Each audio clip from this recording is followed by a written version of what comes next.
Hello, hello, and welcome to another podcast episode of Overpowering Emotions, where I talk all things anxiety and big emotions, emotion regulation, how we can support our children, our teens, our young adults, our old adults, everyone. I do focus mostly on teens, but today we are talking about teens and young adults and how we can look for signs for depression and stress and suicidality. So I have a special guest joining me today. I'm very excited to have him here. Elliot Kallen is talking about his experience, and he started a charity. It's called A Brighter Day, and they aim to stop teen suicide by educating teens and their parents about mental disorders. And they provide resources that they can use to reach out and communicate when depression and stress are affecting either their own lives or the people around them, people that they love. And they've actually helped thousands of teens and the parents deal with mental health issues while still allowing them to retain their privacy and their dignity. And Elliot is actively involved in several other nonprofit organizations, all to save teen lives. So I'm very excited, honored to have him here to chat with us today.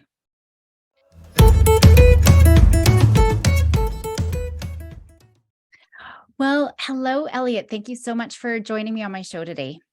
Thank you, Carolyn. Great to be here. Yeah, I'm very excited to have you here as well. So why don't we kick off first by you just telling us a little bit about yourself and your organization? I love to, and thanks again. So A Brighter Day is the name of the charity. We deal with teenage stress and depression, where we help teens and their parents with the goal of stopping suicide. We started this in 2015. So the brief history is in January of 2015, my son, not on drugs, not on alcohol, age 19, at the University of Montana, walked up to the highway at 1 a.m. and jumped in front of an oncoming truck. And next day we were frantically looking for him because his phone was turned off, and no teenager turns off their phone. Mm-hmm. And at 6:30 at night, Federal Express showed up with a 6-page suicide note. And in the first paragraph, it rambled for a while, but in the first main paragraph, it said, "Mom and Dad, I've been thinking about this for a long time. I never would have told you how I felt. I never would have asked for your help, and I never would have taken your help." Wow. And so we had to go up to Montana to claim his body the next morning, and did everything. The university did a great job with him. They retired his number on the hockey team. They were very nice and cordial and open arms to us. And on the way back, I just kept reading that paragraph over and over. And I knew at that moment we needed to do something, because we want to stop other families from feeling this destruction. Since we were parents that didn't know what was going on, how many other parents were feeling that way? And we decided we would start a charity at that moment. Literally day 3 of the event, we decided to start a charity. Our first thought was, let's help teenagers by getting them resources, written resources that they can read. Social media wasn't quite as powerful at that moment like it is today. Mm-hmm. And we took an old concept of Battle of the Bands, music-based, and reinvented it called Teen Band Showcase. And we had teen bands playing for teens. And at these concerts, we gave out backpacks filled with resources, written resources that we wrote on stress and depression. And we're original creators of these resources, but there are plenty of them on the internet. You don't need just us. Right. And we gave out about 2,000 to 3,000 backpacks in the first 4 or 5 years. And then COVID hit, and we had to reinvent ourselves. And we turned it to a virtual program called Teen Talent Showcase, kind of like America's Got Talent. And we had 14,000 people watch the very first episode. Wow.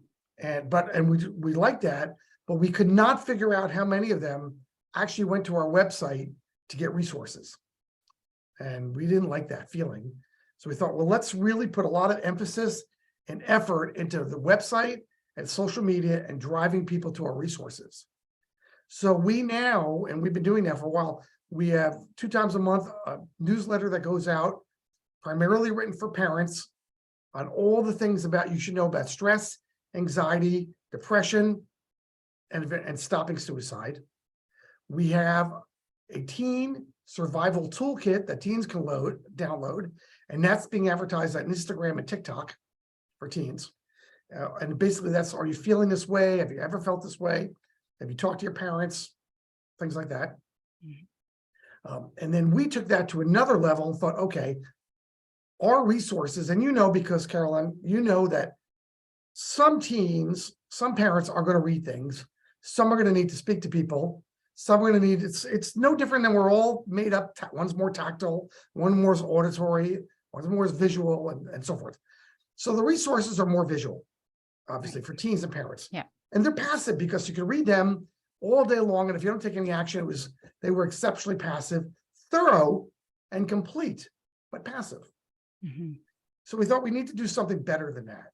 And so we instituted a 24/7, 50-state texting program in the United States where a teen, anybody over the age of 12, anybody, could text to a number, the word brighter, BRIGHTER, to 741-741. And within 5 minutes, they will receive a text back and can engage in a conversation up to 45 minutes. And for somebody like that, like my son, he would have loved that because at midnight when he was awake with sleeping pattern disorder, he could have texted. And I know his number one question would have been, because that's the number one question of teens, am I the only one feeling this way? Mm-hmm. But again, that doesn't work for everybody either. So we did a joint venture with BetterHelp in all 50 states. And you can get within 7 days a Zoom program with a live state licensed counselor in all 50 states to talk to somebody live. And the nice part about that is if your child's in crisis in the US, it takes 6 to 10 weeks to make an appointment with a counselor. If your child's thinking about suicide, that's a lifetime. Yeah. That's not good. It's too long. And you could blame the system and you could blame medical. Doesn't matter. The reality on the ground is it takes too long. Now we've got a way to cut that down to a week, which is really good. And then we, as a charity, after speaking to BetterHelp, we realized they said that the average teen Zoom program is 4 sessions. So we now pay for the first 4 sessions. Okay. Because that is a fee, because counselors are here to make money. Mm-hmm. Yeah. So we've got these programs going on, passive, lots of newsletters, no advertising, texting, and now Zoom. That's fantastic. And it's actually interesting. I had no idea that you were behind all of this because I just did a summit not too long ago within the past few months on mental health, depression, suicide, mental health for teens. And I had to look for resources it was a global, so it wasn't just, I'm in Canada. So I had to look for Canadian resources, American resources. And I actually put those programs, the texting and the BetterHelp resources as some of the resources. So that's quite funny. Well, they are, and it's the website has all this on there. It's abrighterday.info. There's no advertising. There's no something from Pfizer, nothing on there at all. Okay. It's just a resource page. All these are listed on there, and they can go back and they can see podcasts and they can read articles. They can sign up for a newsletter, whatever they want to do, and they'll never get an ad for anything. Okay, fantastic. And I'll have that in the show notes as well. But wow, what a journey. I mean, I have a 15-year-old daughter, and it's terrifying. And I know that she's struggling, just all the stressors that kind of compound, it's not just one thing, it's just so much stress. And I talk about how these Gen Zs and Alphas are the most stressed generation out of any generation in history. A lot of it has to do with social media and screens and access to this sort of crisis saturated world. But for parents, and I have a lot of professionals who listen, what are some of those signs to look out for when there could be a teen or young adult who's feeling depressed, maybe even suicidal? That's a great question. Now, obviously, that's my number one asked question is what are the symptoms here? And I want to clarify that by saying not every symptom is a sign of depression. For instance, if a child isn't eating right, that could be a sign of depression, but it also could be an eating disorder, and it might be different. But the number one sign is generally some form of withdrawal. They withdraw socially, they withdraw from friends, they withdraw from family. We're into the holiday season, so we just had Thanksgiving down here. Yeah. They'll spend the least amount of time at the table because they don't really want to be around anybody. Christmas would be no different than that. They just don't want to be around anybody. They'll cancel plans with friends. They'd rather be alone. And they'll use some excuse to you saying, well, Mary, Jimmy, they're always busy when I call them, but really they're not reaching out at all. They're telling everybody they're not available. Mhm. So withdrawal from family is a big thing, and there's a way to get around that, but that's number one. And then with the second part is they're going to withdraw from the classes in a school that they don't like. So for instance, your daughter's 15. Mhm. Let's say she's struggling in chemistry. She had chemistry at 15. Bio. She hates bio. Hates bio. Well, she can work herself through bio and maybe end up with a grade that's okay because she just doesn't like it. She's not going to, or she can withdraw and stop going to class with her best friend. The two of them hang out in the hallway a lot. You won't know the difference until it's too late. Yeah. And that's a form of withdrawal. I give up on things that I'm not good at or things that I don't like. And those are really important for you as a parent that you need to know. So those are all different forms of withdrawal. And this next part of what they're going to do is they're going to get sick and not want to go to school and not want to go to class and not want to be part of things. Again, in some form, that is a withdrawal too. I just want to be alone. Mom, can you just leave me alone and get off my back? Yeah. Now, that doesn't mean anything bad because teens are like cavemen or cavewomen. They don't always know how they're feeling. They don't understand it. Boys are relatively non-communicative compared with girls. Even my son, who's got 2 PhDs, I have to remind him to not answer me monosyllabically. I've earned the right to get polysyllabic words from him. Yeah. But it's very normal. But again, answering you monosyllabically, how's your day? Fine. Fine. Yeah. It doesn't make him depressed. It just makes him uncommunicative. But if you don't know what's going on, you can't pull that curtain back and you don't have the skills to do that, or you're yourself a working mom, you're doing the show. And if your spouse is working, and then you got to put dinner on the table and you got to schlep them a million places because there's no time for dinner. There's no time for communication anymore. Weeks could go by before you're downright exhausted. Mm-hmm. You don't want to engage tonight on what's going on with your daughter, though you should, because you're so busy and you can't wait for dinner to be over to get on to your stuff. Right. And that's very normal in society nowadays. Yeah, unfortunately, but it is true. And with the withdrawal, would you say it's new withdrawal that's more, because if you already have a kid who's withdrawn, I'm just thinking my daughter is ADHD. So she's got a social battery about, an inch big. It's not very much. She's just exhausted and wants to withdraw even on a holiday. So would it be a new pattern that's it is not exactly that? Yeah. So Carolyn, you're a smart person, and the parents that are listening to you and the educators and the professionals that are listening to you, probably 99 and 9/10% of them want to do a really good job as a parent or give great advice to a parent, and parents want to do a good job. There's always the parents that can't, don't, won't, and all that stuff, but most people do. So look for new patterns. I mean, maybe they've never been much of an eater. My brother, for instance, my mother's complaint about him was he nibbled his whole life. He just always nibbled when she cooked. Me, I was a clean plate guy. I'm 50 pounds heavier than my brother. It wouldn't matter. But so that's not a change in pattern for him.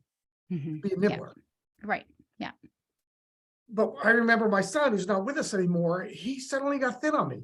I'm like, what's going on here? I don't know. I said, well, we can start eating or I got to get you some help. And he started to eat again because he didn't want to get help. Right. So change in pattern.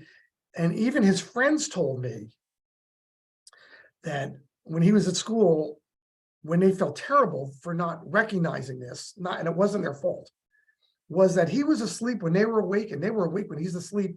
So he had a sleeping pattern change where he was now awake from 12 to 3, but asleep from 4 to 7. Right. And that's not good. Yeah. There's no regulating emotions, feeling good. Nothing is good. Yeah. When your sleep's off. Yeah. So if you are worried, about a kiddo, this is for the parents out there, when would be a good time to start seeking help and not just hoping things get better or hoping that it's just a phase they'll grow out of? Well, let me back up for a moment and give some advice on how they can find out if their child needs help, because it is a gray line. And so when parents are really busy, like you are and my wife, everybody's busy nowadays, busier than ever, not even counting social media. We're just busy. What we've done is we've taken away dinner for most families. happened in my family, whatever you want to blame it on, helicopter parenting, homework, after school activities, dinner is almost gone out of most families. Mhm. So the first thing you need to do is bring dinner back, because dinner is the main communication meal of the day. And you've got to bring it back without cell phones at the table. You've got to make it a cell phone free dinner.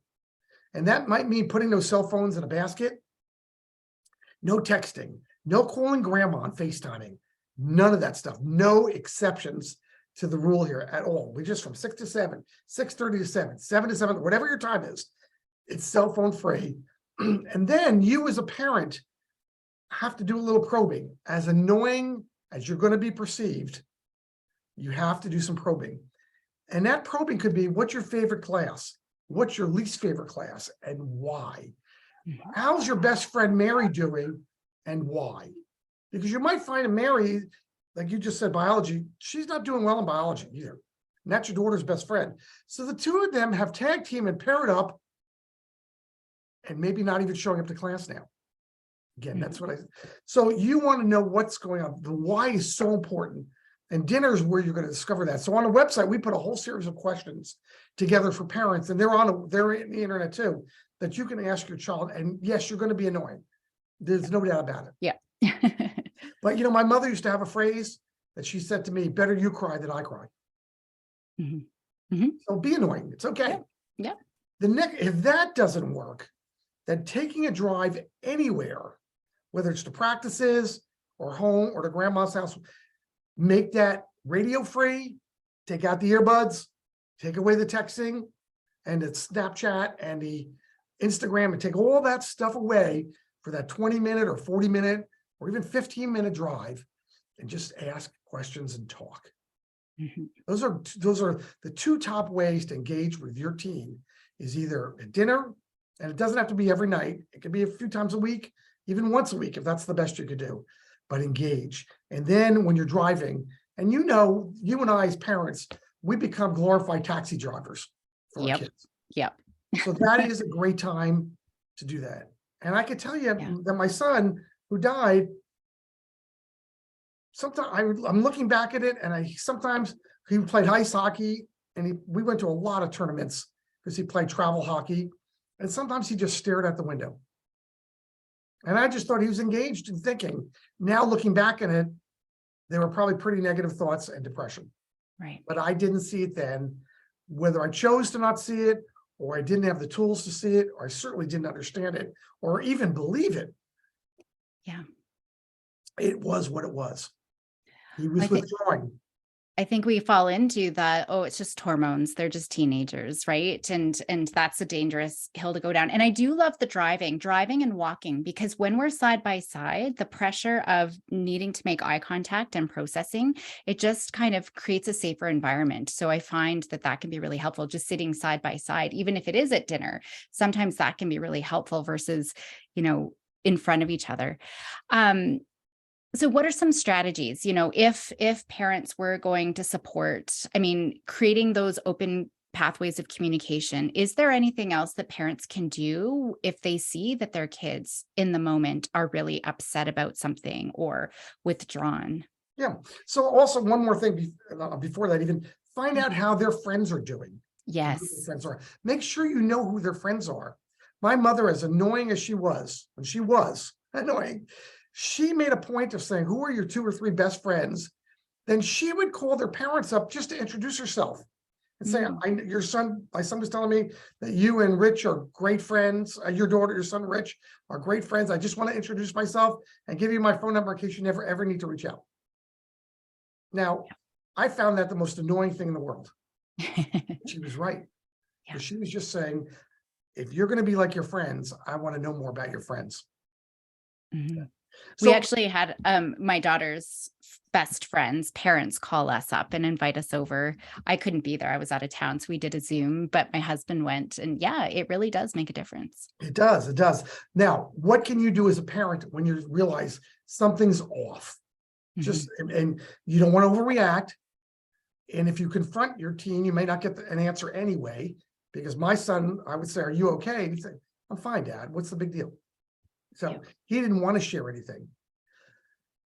But you have a few ways you can go. You can certainly provide your teen the text hotline like we just talked about, because they can do that on their own.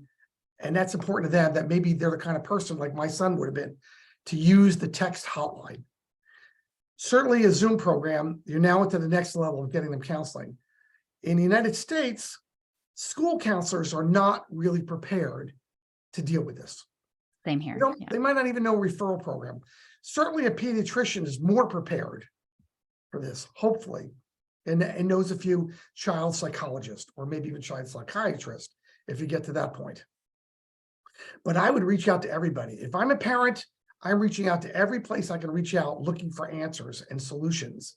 And I'm going to websites and I'm reading. You've got to find a way to not threaten your child, not have your child feel threatened, which isn't the same thing, yet not ignore it, because that's a ticking time bomb. Mhm. And that's a balancing act. Yeah, absolutely. I know it's been hard. We've definitely seen an increase, and it's actually worse now that COVID is, quote unquote, over, just the after effect of COVID. But even just this past month, the amount of times we've had to call an ambulance has been unbelievable. It's quite distressing, and the kids are distressed, and they feel, they say, I wish I didn't say anything. I wish I didn't talk to you or to parents. I wish I didn't admit, and it's like, oh man, but we got to save you. Yeah, you have to do that. Is it no different than saying, if I'm an alcoholic, okay, I love my alcohol, I love my wine, I love my whiskey, whatever you like, and just finally fessing up to the fact, I have a problem. Mhm. It's hard to get humans to admit that. We can't do it as adults very well. Why would they do it as teens any better? Right. But that's your job as a parent, and you want to be a good parent. You don't want to overreact and say you're in for counseling. That's just how it is. But you don't want to ignore it, because maybe they really should be in for some form of having a conversation. Yeah, absolutely. One thing that I've done with both of my girls is a journal where I'll ask questions in it about them that they wouldn't normally. They would just say, yeah, everything's good. It's fine. Nothing, they don't give big answers. They usually don't ever answer my questions, even in the journal. However, sometimes they will write in that journal, and it's an open way of communication of saying, I was really stressed out today, or you pissed me off with this. The rule with the journal is, though, we cannot talk about it. Unless there is, and I do have an explicit rule, like unless you say you're going to kill yourself, someone's going to be hurt, you're going to be hurt, then we're going to talk about it. But otherwise, you can write whatever you want in this, and I will never, ever talk about it, even if it's so angering and upsetting, but that's the rule, just to create that safety. Because oftentimes parents respond in really punishing ways, even when we're just trying to help, we're trying to be supportive and give advice. It's usually a big eye roll, right? It's just not what's helpful for them in the moment. And so giving that open communication can be quite helpful usually. So that's one thing that I often give, especially those kiddos who just don't ever open up about anything, right? Well, you mentioned a good phrase there. As parents, when you ask questions as a parent, and you're inquiring and you're digging and you're annoying, you also want to be non-judgmental. Absolutely. Because if they feel safe, they're going to tell you a lot more than if they don't. Absolutely. And so that's a really important thing here. And fear that you're going to be judgmental too. So I think that there's some seeds that we have to plant even before that, because even that, dude, chores, like, why haven't you done your chores again? Right? There's just some punishing aspect of that, okay, here I go again. I haven't done something else that I'm supposed to do. So I think, yeah, there's some seeds that we have to plant before then. What about, are there things that parents can be doing just to help their kiddos build self-confidence? That's a hard thing to do, Yeah. but yes, but it doesn't start at 17 years old. Right. It starts at 5 or 7 or 10. When we were looking at having children back decades ago, we went to a seminar, and the child psychologist was talking about having kids and raising kids. That's what it was about. And he mentioned a comment about girls. He said, girls in the United States are terrible at going on to the worlds of math. It's an exception. Of course, it's getting a lot better every day for young girls going into engineering and math. And he said, the problem is the parents, not the children. is that when girls in about 3rd or 4th grade begin to realize that math is a little harder than the way their brain works, the non-space, because they're far better at things like English than boys are, just in general. And these are big, broad statements anyway, not specifically true. We as parents let the daughters check out of math. They mentally check out and they never get back in. So instead, but if that was your son, you'd put him in math made easier, math gymnasium, or whatever you're going to do to help them out. But your daughter, like, they're good with writing. They'll get beyond math. They're never going to do it anyway. That's not good for self-esteem. Right. So everything you're doing to help them do better in school, because they've said, I'm struggling at, is going to help their self-esteem. Other than the obvious of hugging and saying, I love you. But look, almost every teen that has taken their own life knew their parents loved them. They heard, I love you. There wasn't an abuse situation going on like that, like you would think of, or the parents were busy and things were happening and the kids felt love. They just felt isolated, abandoned, and a black hole. And it wasn't going to get better today or tomorrow or the next day. So they reached the why bother stage. Right. You're not going to miss me anyway stage. Right. So work on self-esteem early and often. Yeah. And I think you made a good point too. I mean, it's sometimes the messages we even say, well, I don't remember math past grade 3. And so that relevance piece, but I think even just the little things, I talk a lot about the parent traps that we fall into, about slow down. You're going too fast. You're too high. We're always telling them, you can't handle it. You need me to protect over you, right? And so some of that helicopter sort of parenting, but we're never giving them the opportunity to try things themselves and just stretch out of their comfort zone. And that's where confidence and resilience and all of those things live. And so I think that that's really important. And yeah, this is hard. Acknowledging that, we can validate that. So what are you going to do to get through it? Right. Yeah, so the confidence that you're going to do it anyways, even though I get that it's hard, but I know that you've got what it takes to be successful.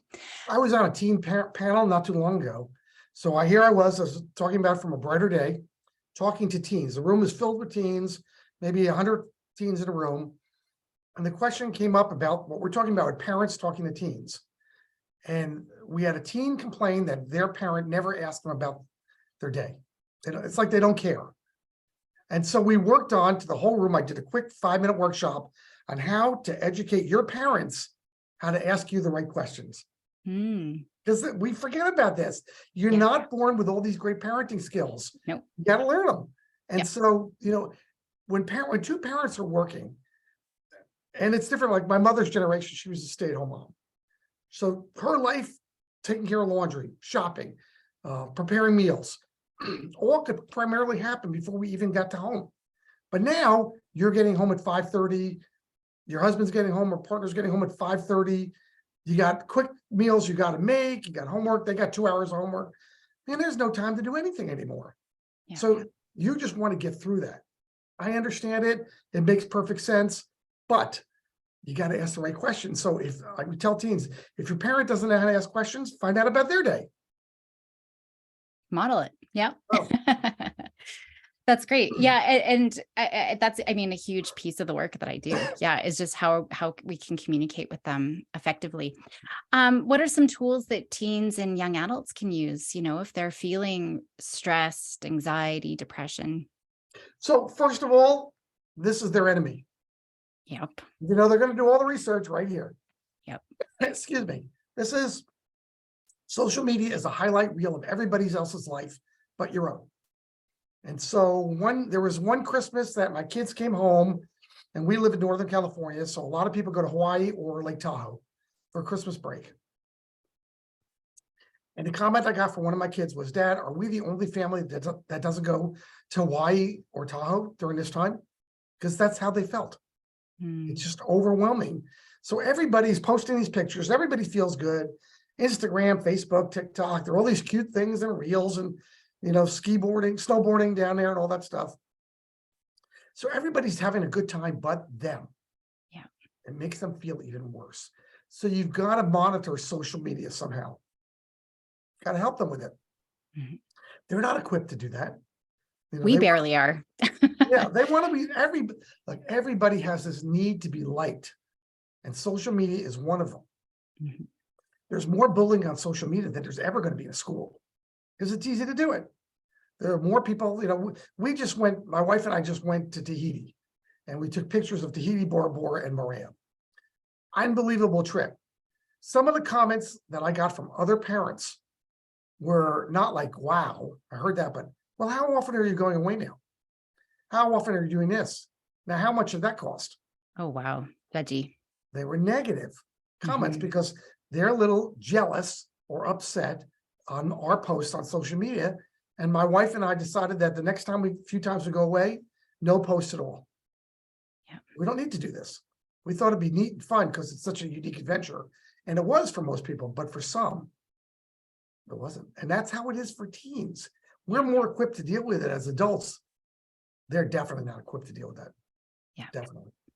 Well, their brain is built on rewards, not consequences, just rewards. So how many likes am I going to get? Right. And so they have to post the perfect picture, but they don't think about how everybody else is also posting just the perfect picture. And so there's that constant comparison and fear of missing out, right?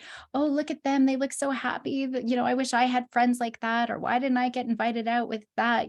There's just always this piece going on, but they don't actually know what's really happening. It's just the picture perfect pictures that are always posted out there. Right. And we know that the more time that they spend on social media, the more isolated and depressed they do feel. So yeah, managing that is definitely tricky. I'll put in the show notes just ways for families to create like a family media contract.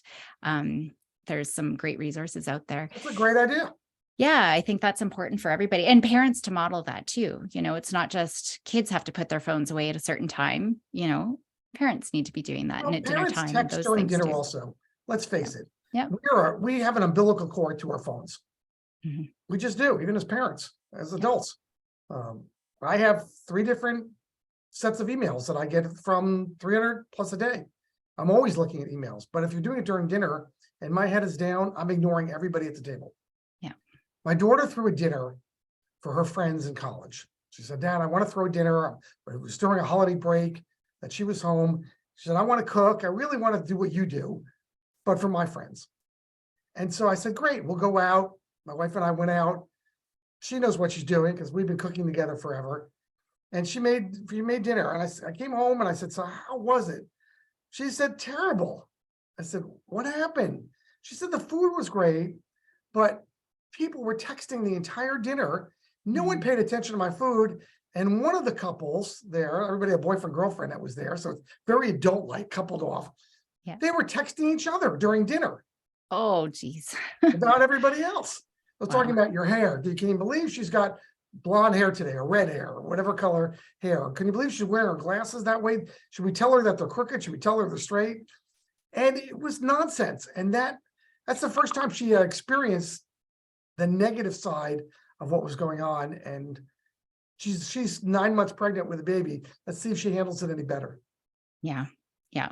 I've been good. I actually have, my daughter's in grade 11 and she has no social media at all. She has a phone that can phone, text, and take pictures. And that's it. That's the extent of it. Nobody texts anymore. So she's not even texting. I've been good, but I started from as a baby, right? I couldn't imagine trying to take it away now if she had been entrenched in it for all these years. That would be way harder for sure. My grandson is in 5th grade. He is one of the few people without an iPhone. That's fantastic. I know, but so let's call it 300 kids in 5th grade, 200 kids. And he's one of 5 or 10 without an iPhone. Every kid is attached to their phone. Now we gave him a way at home to deal with it and got him a pad and he can talk to all his friends on his iPad, but in school he can't do it. And they have to put their phones away in school. They actually have to put them in a basket when I get there. Right. With their name on it. It's just, they're too attached. Yeah. Yeah, they are. It's scary to think about. And we don't, they made them addicting purposely. So it is really hard to self-regulate. So, we've talked about so much and there's so much that we could continue talking about. Is there any last minute pieces of advice or hints, tips that our listeners should know? Yeah, so I'm going to remind everybody, all these resources are free on our website, Perfect. abrighterday.info. The texting, the whole, it's all there for them to look at, sign up for a newsletter. There are no ads, which is important. We're not trying to make money on this at all. It's a nonprofit. But as parents, since most people that are listening here are professionals and parents, you need to research it. I hate to say you need to, because I'm lecturing, but you want to get the tools to help dig into your child's life. It's so important to do that. Find out what's ticking and why it's ticking, because you'll come up with the right answers. You'll know what to do, because your team will almost invariably tell you how they're feeling if you just ask the right questions. And then you can decide on the scale of critical and something could happen to, let's deal with this and see what happens. You're going to know what to do, and don't jump the gun and don't be judgmental, but you're going to know what to do when you start hearing things. Mhm. And that's good advice for any parent, even if they're not worried about depression or suicide. I mean, preventatively, having these tools and being able to create open communication and conversations now will just make it so much easier if ever, our kiddos hit a low. And they're inevitably going to, because all of the changes in the brain, their serotonin drops, their dopamine drops, those are the feel-good chemicals in the brain. And so we want to make sure we're, helping them move through that stage safely. Wonderful. Well, thank you so much for joining me on the show today. It was great to have you, and I will have all of your resources on the show notes as well. Carolyn, it was great being here. I thank you for what you're doing. Thank you.